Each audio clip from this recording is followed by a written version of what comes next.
ayan guys, ang intin na ng mantika natin. Last one. For today's video, tayo po ay magluluto ng isda. Hindi ko alam kung guys, anong tawag dito sa isda na to. Paki-comment na lang niya sa baba kung anong tawag sa isda na to. Pero sarap nito guys. Super sarap nitong isabaw kasi hindi tayo magsasabaw for today's video. Hindi ako makakalabas ng bahay dahil meron tayong bantay na bata. So yun guys, yung nakita nyong ulam na pecha, yun ay ulam pa namin kagabi. Ininit ko lang para may sabaw kami mamaya. Person. So yan guys, lilinisan na natin ang ating isda na uulamin. So yan, mapaparami na naman ang kain ng aking kuya Denden sa tanghalian. Kung nilinis natin yan, kailangan lang natin siyang bigyan ng pagmamahal habang siya ay tinatanggalan ng hasang, dahil pag ito ay binarabara mo lang na tanggalin ang hasang, tsak maduduro yung isa kasi nga guys, manipis lang siya pero malaman yan guys, manipis lang siya pero malaman siya, super yun. So yun dati nga guys, napaka ang haba. So yan guys, dati napakahirap kung turuan ko paano magtanggal ang hasang. Lagi nadudurog at lagi nagagayad yung aking tatay nung bata pa ako. Nung ako pinapatanggal niya ng hasang ng isda, sabihin, ay ba't ganyan ba? Ano ba yan? Para ka namang ewan niya kung magtanggal ang hasang. Dandahanin mo naman, inday. Kasi ako guys, hindi talaga ako marunong maglinis ng isda. Lagi talagang tanggal ang ulo. Guys, ito yung pinakaayaw ko, yung naguhugas ng isda kasi nga ang lansa, tapos basta ang arte ko lang dati nung panahon. Pero no choice kasi ako na yung pangalan niya na iwan sa bahay naman kasi yung kuya ko noon nag-work na, tapos yung ate ko naman is may asawa na nung panahon na yon. Ang ate nyo, kaya ako na yung pinakamatanda sa loob ng bahay namin dati.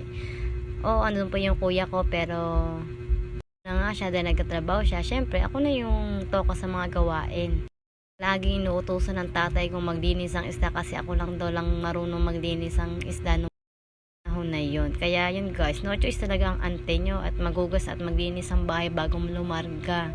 Kasi yan nakikita nyo, sira na yung aking lababo. Kung yung dati nakikita nyo, nandun ako sa lababo ko. Ngayon wala na kasi guys, nasira siya.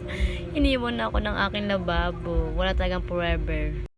Tayong maglinis ng isda, mapapait naman tayo ng guys, para naman syempre kailangan natin painitin ng sobra yan para hindi dumikit yung isda at hindi maglulusay-lusay. Ito talaga yung pinakaayaw kong lutuin, yung isda, yung magpiprito, kasi nga nakakatalsik ng mantika at nagkakaroon ako ng maraming peklat guys. Lang ako, ang dami ko ng peklat at kakaluto ko ng mga ulam prito-prito na yan. Kaya talaga yung pinakaayaw ko ang nagpiprito.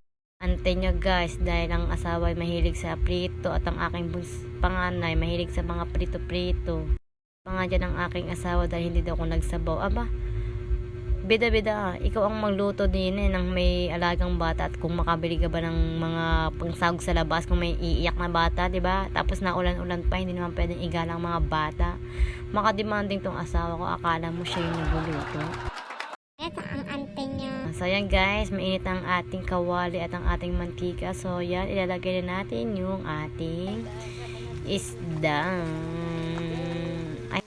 Si ante mo, yan na guys, sobrang init na ng mantika kaya hindi na dumidikit yung isda at mabilis ang maluto tong isda na to guys kasi manipis nga lang siya.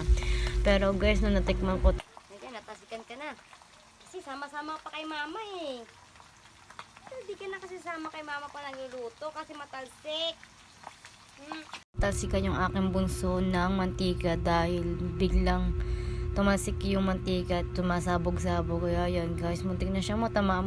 Onting commercial sa ating pagluluto. Tingnan naman kung para makakabili ka ba ng panghalo sa pangsabaw kung may ganyan kang alaga. Habang nagpiprito ka, may alaga kang bata na nagiiniyak. Habang nagluluto ako, syempre nakikipagbanding ako sa aking baby para hindi siya umiyak habang ako nagluluto ng aming ulam. Kung imbaba yung aking baby bunso, kaso hindi talaga kaya guys kasi naiyak talaga siya, naiyak. Hindi ko siya pwedeng hayang umiyak dahil nga masama ang kanyang pakiramdam. Kaya yan, tasty. Pinabalik na natin yung isda dahil luto na ang kabilang side. Kaya ngayon, ipiprip na natin siya para maluto na siya ng tuluyan.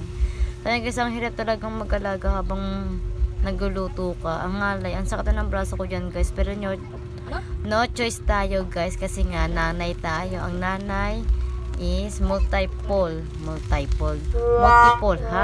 Ito ante na bulbul na dila natin Kasi nga tayo mga nanay, 'di ba? Lahat kaya natin gawin, kaya natin pagsabay-sabayan, matapos lang natin ang mga gawain sa bahay kasi baka merong magreklamo na naman sa atin na hindi natin natapos yung mga gawain at hindi tayo nakapagluto, 'di ba? Kakahiya naman kasi sa tatay. Gusto ko na naman makipagpalit sa kanya. Try niya sa loob ng bahay habang ako naman yung mag-work, 'di ba? No, para masabi niya kung gaano kahirap dito sa loob ng bahay. Akala niya siguro kasi petiks lang. Hay nako, bida-bida. Ka na lang talaga sa kanya kasi masyado siyang bossing, nakakainis. Kaya magprito, magsasayang naman tayo para ready to eat na lang ating boss pagdating niya at meron ng ulam at sinaing. Guys, meron kaming natirang bahaw. Isinama ko na sa daw. So yan guys, umuulan na. Inabot na tayo na sa pagbo-voice over natin. Ang hirap talaga mag-voice over guys. So yan guys, hanggang dito na lang. Paalam. Bye-bye. Sa susunod na video ulit. Maraming salamat. Please follow my FB page po. Maraming salamat ulit. Thank you. Bye-bye.